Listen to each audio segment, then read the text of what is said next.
This is a quick review of Crescent City by Sarah J. Maas. Quick synapse, of course. So it basically starts out with a young female protagonist. She's this world embraces indentured servitude. So anyway, oh, you know what? I think I skipped the very first part. It actually starts off with because there's shifters in this world and there's winged individuals and things of that nature. Um, anyway, it starts out with this young lady and there's a murder. And I'm going to be weirdly about this because I don't, if you haven't read these books, I don't want to spoil it for you.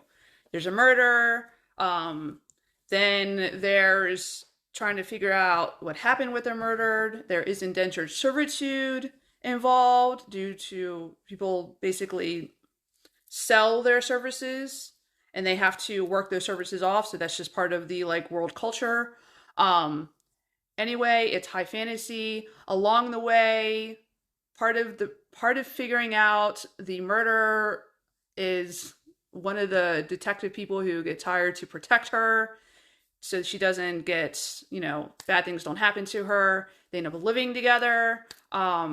Things happen. There's way more world and growth and whatever. So high spice, high fantasy. As is true with Sarah J. Maas, you will lose sleep reading this series. You will fall in love with the characters. Thank God it's only two books right now, and I know the third book is on the way. However, you will by the end, because the end in book two is pretty intense. She leaves it on a cliffhanger. If you've read Agatar, you can kind of piece some of what that cliffhanger is all about. So if you haven't read Agatar, you might get a little lost with that particular hangover, or you may get a little lost at the end. So it's a tough one because I struggled with Agatar, but just struggle through that first book. Agatar gets better by towards the end.